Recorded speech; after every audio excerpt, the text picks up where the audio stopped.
আসসালামু আলাইকুম। এসবিক tutorial course আপনাদের স্বাগতম। আজকে আমরা দেখাবো কিভাবে আমাদের ওয়াটার কুলড চিলার এর কনডেন্সার এবং ইভাপোরেটর ক্লিন করতে হয়, প্রসিডিউরটা কি এবং ক্লিন করার প্রয়োজনীয়তাটা কি। যেমন প্রথমে আমরা হচ্ছে এটা কনডেন্সার এবং ইভাপোরেটরের সাইডটা খুলি, নাট বোল্টগুলো খোলা হয়।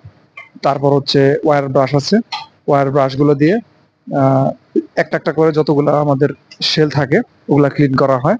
আসলে হোলগুলো দেখাবো আর কি। হ্যাঁ, এটা একটা কন্ডেন্সার দুইটা পার্ট, এটা একটা দুইটা পার্ট। এখানে হচ্ছে এগুলো হচ্ছে আমার হোল। এই ব্রাশটা ধরেন। হ্যাঁ, এই ব্রাশ দিয়ে হচ্ছে আমাদের হ্যাঁ, এই ব্রাশ দিয়ে আমরা এভাবে ক্লিন করতে হয় আর কি। কারণ আমাদের অয়েল স্ট্রেনার থাকার পরেও পানিতে বিভিন্ন অপদ্রব্য থাকে। দেখেন, দেখতে পাচ্ছেন আপনারা যে এখান থেকে পানির সাথে ময়লা বের হচ্ছে। হ্যাঁ, হ্যাঁ, এই যে পানির সাথে ময়লা বের হচ্ছে আর কি। তো এগুলো আমাদের নিয়মিত পিরিয়ডিক মেইনটেনেন্স এগুলো করতে হয়। আদারওয়াইজ আমাদের কন্ডেন্সারের টেম্পারেচার হাই হয়ে যায় এবং কুলিং ক্যাপাসিটি যেটা এটা কমে যায় আর কি। ওভারঅল কুলিং ক্যাপাসিটি কমে যায়।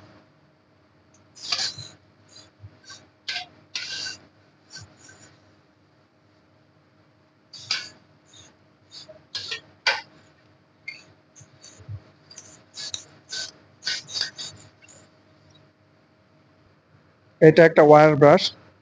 এখানে যে জিআই তার দেওয়া আছে, জিআই তারের সাথে ওয়্যার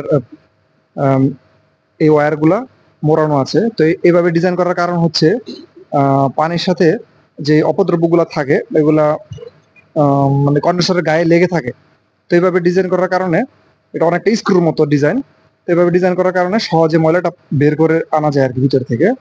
আর এটা হচ্ছে মানে হাতল, এটা ধরার জন্য লম্বা টিউব। এটা হচ্ছে টেফলনের একটা টিউব, এই আর কি এটার কনস্ট্রাকশন। তো এটা দিয়ে কাজ করা হয় আর কি মূলত।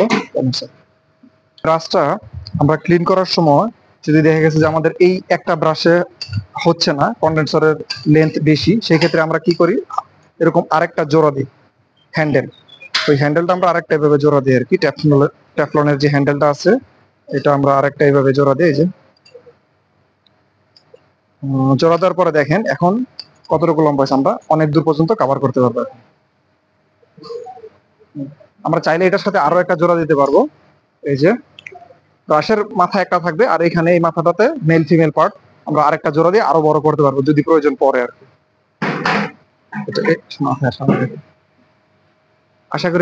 আশা করি সবাই বুঝতে পারছেন যে কিভাবে কন্ডেন্সার ওয়াটার কুলড কন্ডেন্সার কিভাবে ক্লিন করতে হয় ব্রাশের সাহায্যে। প্রসিডিউরটা বুঝতে পারছেন, ব্রাশ কিভাবে লম্বা করতে হয়। আর প্রয়োজনীয়তা তো অলরেডি বলা হয়েছে, যে পারফরমেন্স কমে যায় এবং কন্ডেন্সার টেম্পারেচার হাই হয়ে যায়, এই জন্য আমাদের নিয়মিত ক্লিন করতে হয়। ধন্যবাদ সবাই।